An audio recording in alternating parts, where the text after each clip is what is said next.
you ever wonder what going to Mexico and anxiety have in common? Well, I want to tell you all about this. When I first started to think about this trip to Mexico, I was really not invested. I wasn't going to go. I was just going to be around and help people raise money. So let me tell you the story. I am the director of women's ministries at my church, and we raise money for missionaries every year. And so last year we started to think about, are there some people in the world that we could support that we haven't supported in the past? And we would like to support some female pastors. That was kind of where our heart was. So we started talking, and we had a meeting with a group of people, and we decided, yes, we were going to raise money for these women. And that felt great to me. I wanted to help raise money. I wasn't terribly invested, right? There wasn't really an emotional investment for me. And during this meeting, somebody said, and then we will take a team and we will go down there. And I was like, hold on, I'm not sure that this is working for me. Now, this was anxiety, right? My anxiety was like, just a second. I didn't sign up for this. This is not what this meeting is about. I'm not prepared for this. Does yours do that? Does your anxiety do that? Does it say things like that to you? And also, what it was doing was just saying to me, I think you need a little bit of time to process this information.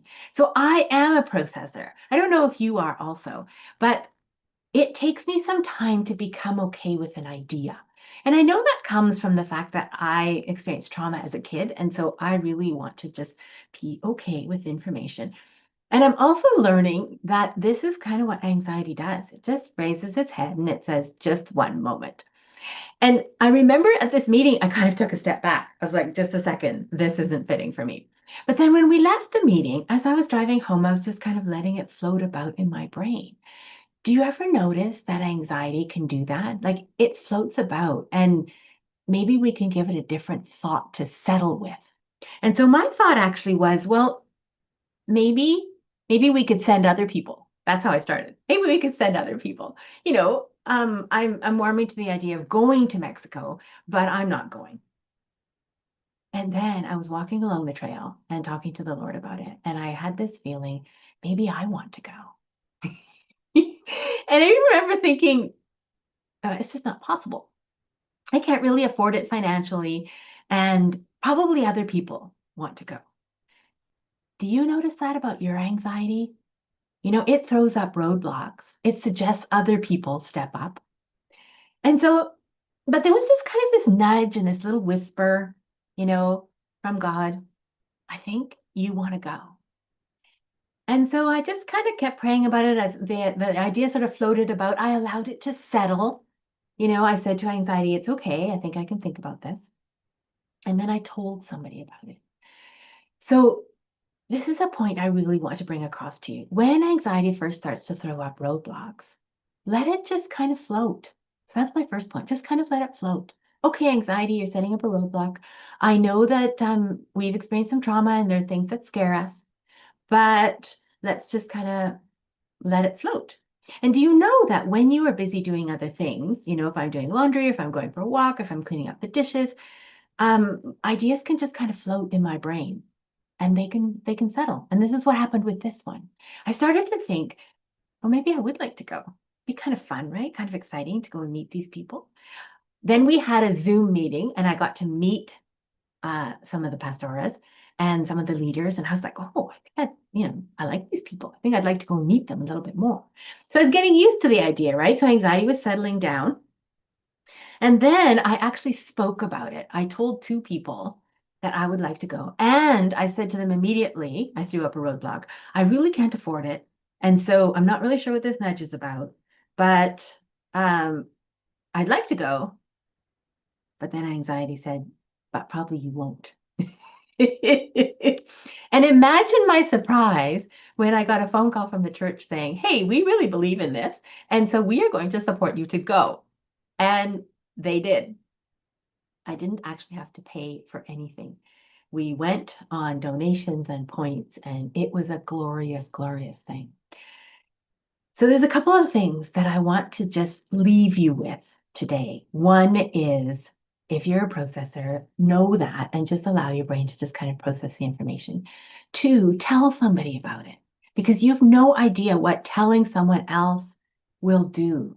I think it solidified it for me. It was kind of like me stepping out in faith or stepping out in courage. Hey, I think I'd like to go. And then the third thing, and the thing that I really want to impress upon you is that God can take care of all of the roadblocks and all of the details. When we are uncertain about these things, we can talk to the Lord about it. And it is something that I do on a very regular basis. I learned over time that I could trust Him. And I want to tell you a little bit how I learned that is because I started to look at what He calls Himself. And two of my favorites are El Roy, which is I see you, and Jehovah Jireh, which is I provide for you. I learned these things and I put together this 4-week course that I really hope that you're going to join me in. It's called Restored in His Presence. Because, when we're uncertain, when the anxiety is big, we need to remember that God is bigger. And restored in His presence, it's not just about information, it's about transformation. As we walk through these 4 weeks, we're going to look at who is God to us and why is He even trustworthy? What does He say about Himself that makes us believe in Him? And we're going to look back on our lives and just see, where did He show up? Like in this journey this very short journey that I was telling you about, God showed up. When I talked with Him about it, when I told other people about it, when I allowed the anxiety to just kind of find an anchor in Him. And I know that anxiety feels scary and it feels big. I know you'd rather stay safe in your anxious comfort zone because that's what I wanted to do. But what if God is saying, daughter, let me walk with you into this freedom? Will you take His hand? Will you let me guide you in the things that He has shown me? I really want you to join me in Restored in His Presence. 4 weeks that can transform your life from fearful to free. Ladies, it's October 7 to 28. It's going to be from 5 to 6:30 on a Tuesday evening, PST. It's online. And I'm going to put the link in the description. It'll be on my Facebook page, which is Florence Westring. It'll be on my website, which is A Life Designed by Love. Yep, that's what it's called. I would love you to come.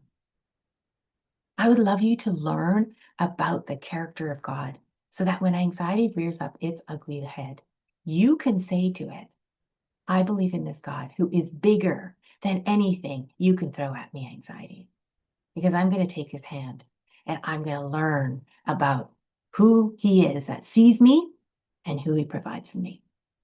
My name is Florence Westring. I'm a Christian counselor and a mindset empowerment specialist. I deal with anxiety on a regular basis because that's what I do. I help women with anxiety. I help them walk the path that I've walked before. I've been able to release so much anxiety and be able to live a life that's free.